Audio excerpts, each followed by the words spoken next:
Jelang pertandingan Timnas Indonesia melawan Thailand dalam kualifikasi Piala Dunia 2022 akan digelar nanti malam di Stadion Utama Gelora Bung Karno, Jakarta. Pada laga pertama Indonesia kalah melawan Malaysia. Selain kalah di laga pertama melawan Malaysia dalam kualifikasi Piala Dunia, ulah supporter yang membuat malu juga menambah catatan negatif di lapangan hijau. Bagaimana prediksi pertandingan Indonesia melawan Thailand?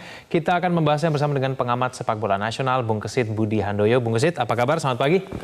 Selamat pagi. Apa kabar Bung Kesit? Bung Kesit, nanti malam Indonesia harus menang. Harus menang. Harus. Bakal menang nggak? Nah, ini dia yang susah. Kalau kita lihat penampilan terakhir menghadapi Malaysia ya, dengan performa yang menurut saya buruk ketika kita kalah 2-3 dari Malaysia. Ya.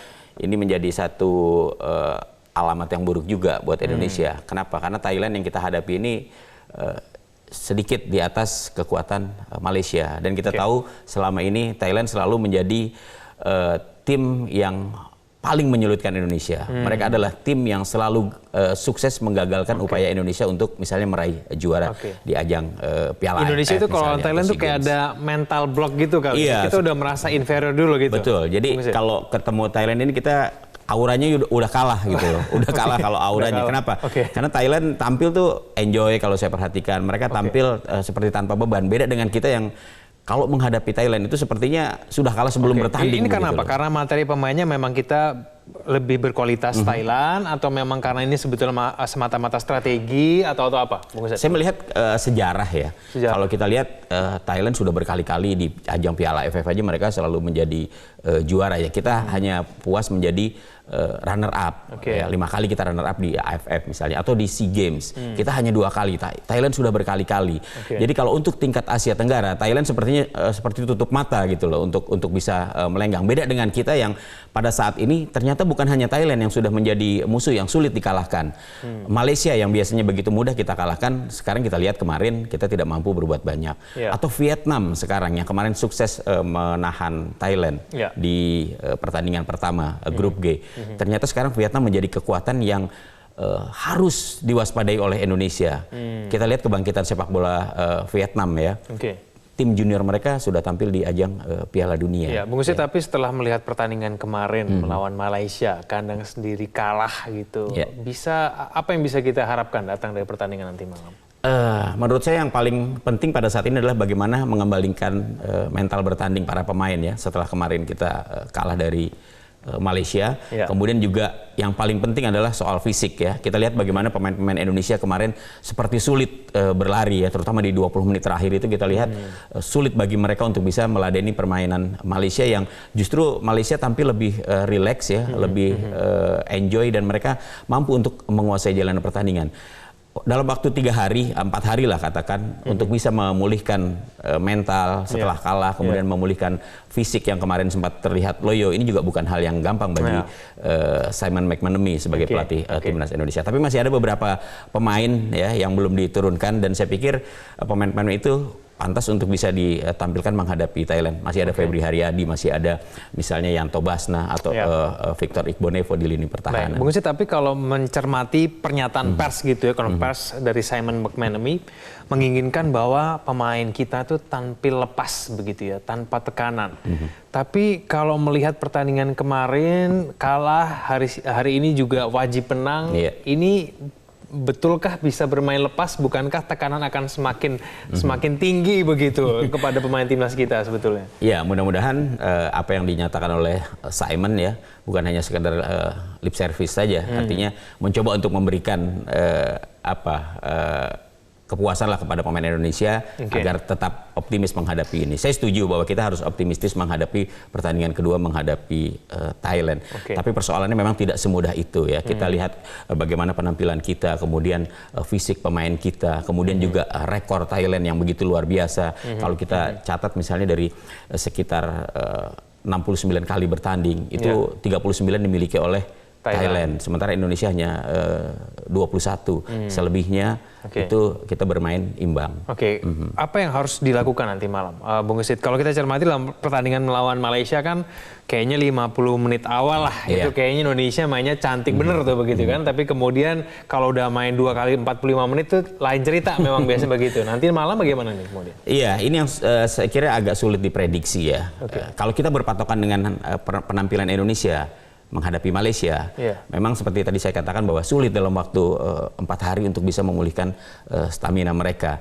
Apalagi Thailand pada saat ini setelah mereka hanya bermain imbang 0-0 menghadapi Vietnam ya, di kandang sendiri.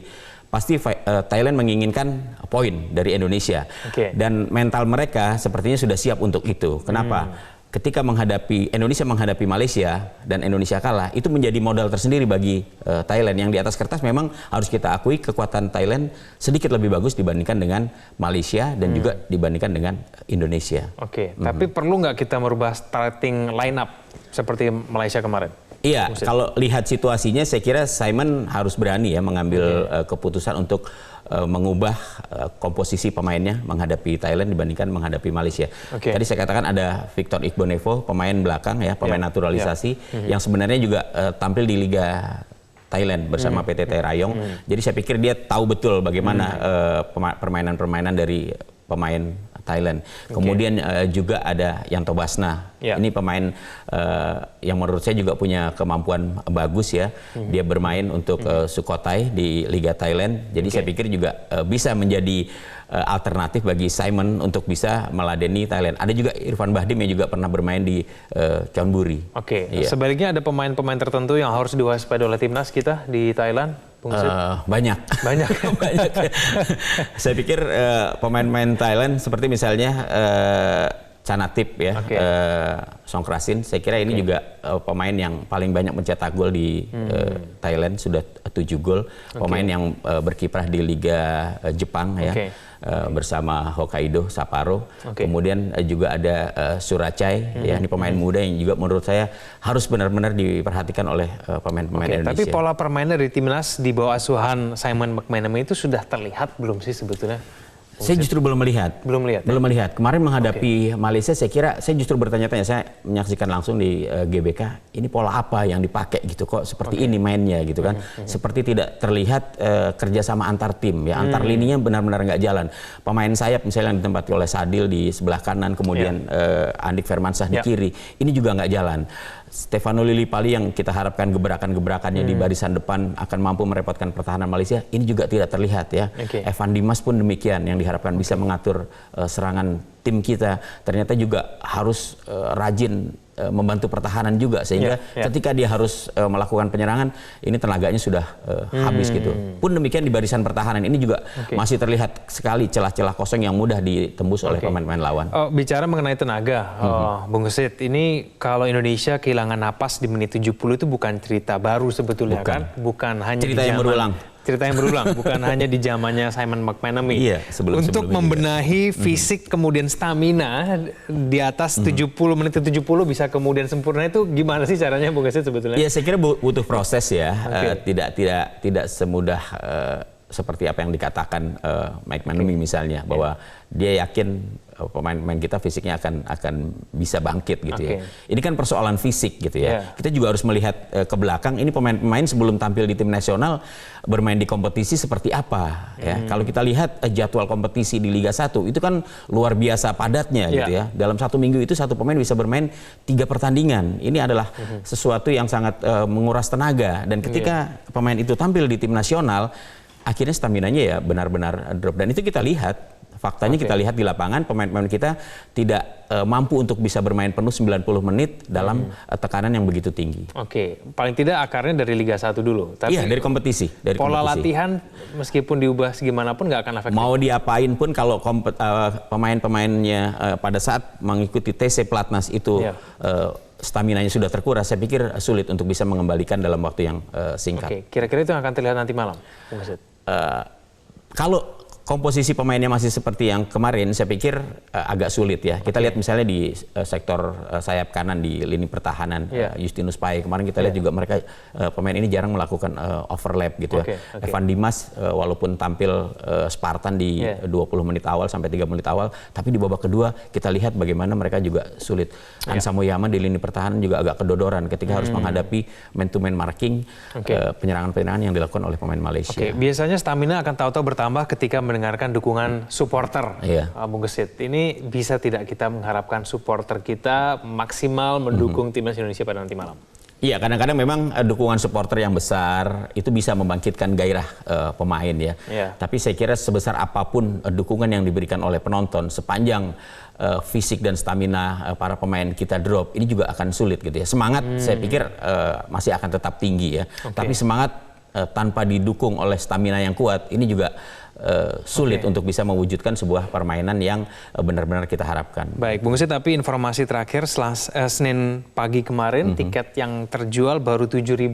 Katanya partai nanti malam itu sepi peminat supporter. Nah ini bagaimana, Bung Gesit? Iya, ya boleh jadi ini karena dampak dari permainan kita yang kemarin tidak memberikan satu gambaran yang utuh kekuatan sepak bola Indonesia di tim nasional ya. Kemudian juga penonton kecewa karena kita kalah ya. Kalau seri mungkin penonton masih akan mau untuk berbondong-bondong kembali hadir memberikan dukungan. Tapi menurut saya dalam situasi seperti ini ya, justru supporter sejati itu harus diperlihatkan.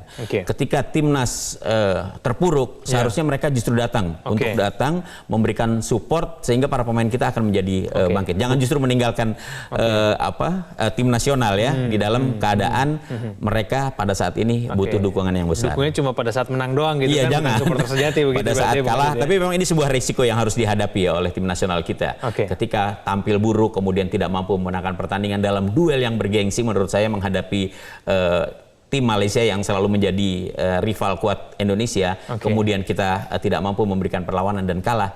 Saya kira wajar kalau supporter-supporter Indonesia kemudian kecewa melihat hasil ini. Sedikit saja mengenai supporter nih, Bung Gesit, supaya kemudian kejadian yang di Malaysia tidak terulang kembali. Itu kan perilaku supporter sebagian, tidak seluruhnya. Oknum begitu ya.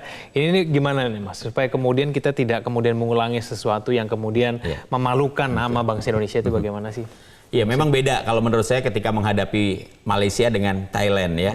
Kalau menghadapi Thailand sepertinya pendukung-pendukung kita tidak segarang kalau Indonesia menghadapi Malaysia yang sama-sama lebih baper gitu. Lebih baper gitu. Kalau menghadapi Thailand pertama karena supporter kita sadar bahwa kekuatan Thailand sedikit lebih bagus dibandingkan dengan Indonesia. Kemudian dari segi rivalitas supporternya praktis tidak terlalu besar friksinya antara supporter Indonesia dengan supporter Thailand dibandingkan dengan supporter Malaysia. Bung Gesit, prediksi skor nanti malam?